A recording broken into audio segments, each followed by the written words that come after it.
En el video anterior, queridos amigos, hablé sobre el fuego, su poder destructor y también su poder purificador, que tiene múltiples aspectos que pueden llevar desde el fuego como un elemento transformador en la cocina y hasta el fuego como un elemento destructor de, del ambiente y también un mediador de la venganza hasta el pretexto de un pretexto, ¿no? O la explicación de un trastorno mental, que es la piromanía, ¿no?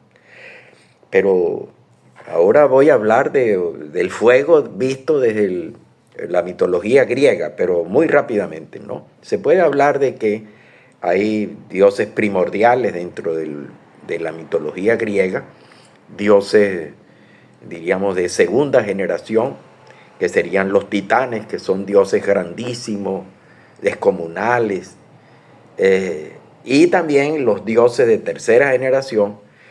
Los dioses, los titanes viven en el monte Itris, a diferencia de los dioses de tercera generación, que son los dioses que viven en el Olimpo. Bueno, entre esos dioses, el jefe de esa camarilla de dioses, mejor dicho, de ese grupo de dioses, es Zeus.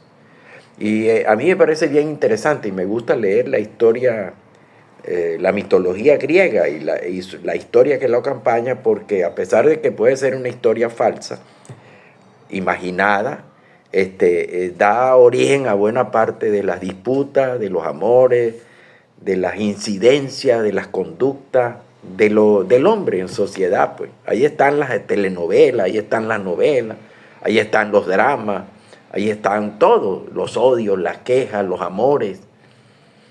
Eso es la mitología griega. Entonces, hablando del fuego, quería decir que hay un dios que se llama el dios Hefesto, que es hijo de Zeus con Hera, pero que cuando nació fue un dios tan feo que además tenía grandes problemas, no solamente de fealdad física, apariencia, sino también él tenía, sin tener la culpa de eso, él tenía un problema físico importante, tenía los pies al revés. Hay una mitología de la Amazonía donde hay un monstruo que camina con los pies al revés. Bueno, este señor tenía los pies al revés y además cojera desde nacimiento y era rematadamente feo. Y queriendo esconderlo, lo lanzaron, la madre lo lanzó desde las alturas del monte Etna y, y fue cayendo hacia el mar. Duró días cayendo.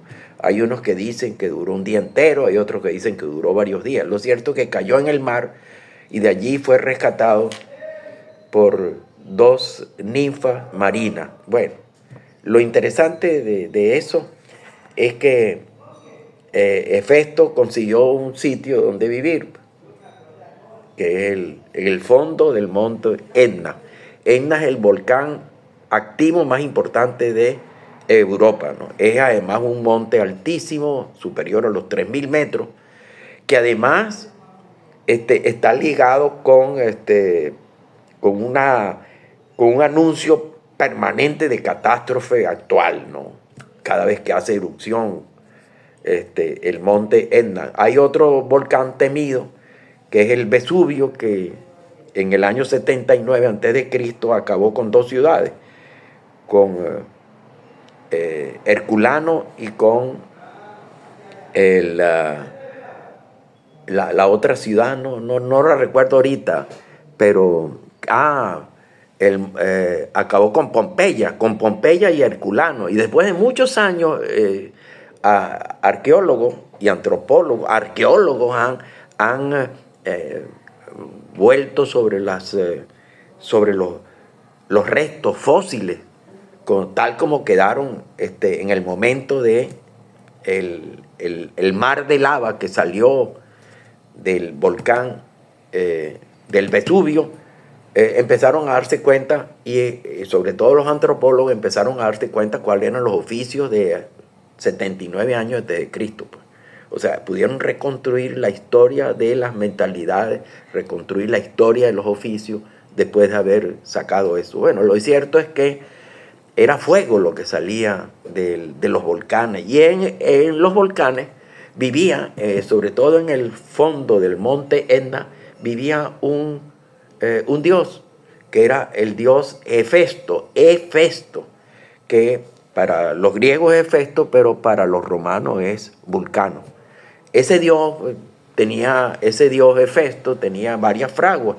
Una de esas fraguas, la mayor, estaba en el monte Etna y donde él trabajaba constantemente produciendo el fuego. Pero el fuego y sus beneficios o su uso era exclusivo de los dioses. Más nada, solamente de los dioses.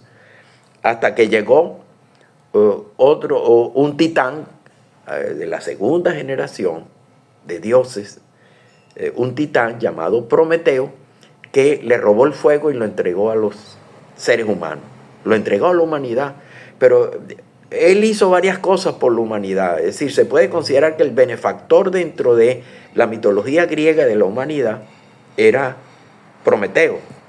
Y sobre él, sobre su historia, se hizo una obra. Esquilo, un dramaturgo griego, hizo una obra llamada Esquilo encadenado.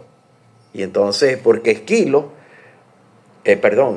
cuenta en esa obra, cuenta cómo Prometeo fue sancionado, castigado por los dioses, y uno de los castigos fue amarrarlo, encadenarlo a una gran roca y además hacer que un buitre comiera permanentemente, picoteara el hígado de Prometeo, produciéndole inmenso dolor. Con el problema de Prometeo, que como era inmortal, pues el hígado lo crecía permanentemente. El buitre lo picoteaba de día y de noche crecía el hígado. Y entonces permanentemente pues estaba sometido a ese enorme suplicio hasta que llegó Heracles o Hércules y lo liberó, matando al buitre de un flechazo. Bueno, lo interesante es que para muchos el progreso de la humanidad, para muchos ese gesto de Prometeo, pues se convierte en el nacimiento de la cultura. En el nacimiento de la cultura, porque Prometeo nos dio a nosotros el fuego y el fuego nos permitió pues hacer muchas cosas, entre ellas, por ejemplo, la metalurgia, etcétera, los metales, transformarlos, pero sobre todo también nos permitió cocinar, un acto que nos convirtió en más humanos, nos hizo más humanos, la cocina nos hizo humanos. Y por supuesto, el fuego, alrededor del fuego, alrededor de la hoguera, se reunía la gente, nuestros antepasados, estoy hablando de hace 100.000 años o más, se reunía y entonces ahí nació la cocina. Pero nació también el lenguaje, según algunos antropólogos como Faustino Cordón, nació la cocina y nació el lenguaje, que es otra forma de comunicación social. El lenguaje en la cocina es una práctica social que permite que nos comuniquemos con otros. O sea, tenemos varias prácticas. Una práctica es la comunicación oral, verbal o escrita, pero también tenemos la comunicación gestual. Y tenemos, diríamos simbólicamente, otra forma de comunicación como la cocina. Bueno, Prometeo entregó todas esas posibilidades a los seres humanos y los convirtió, diríamos, en los iniciadores de la civilización y de la cultura. Bueno, eso era lo que yo quería decir sobre la relación de los cuidadores del fuego. Ustedes se pueden dar cuenta que, por ejemplo, uno de las funciones de las primeras religiones era mantener el fuego. Uno de los grandes progresos de la humanidad fue controlar el fuego, hasta llegar a los sistemas de fuego, de producción de calor y de luz actual, ¿no? El fuego se utilizaba para dar luz. el fuego se utilizaba para dar calor. Bueno, el progreso en la humanidad se hizo patente cuando se crearon estructuras para producir calor que permitieran que el fuego transformara, el calor transformara la temperatura, transformara los alimentos, transformara muchísimas otras cosas. Pero también que permitiera que el fuego se convirtiera en un elemento muy importante en los grandes sistemas metalúrgicos. Pero, y bueno, sirviera también como el transformador de los alimentos en la cocina.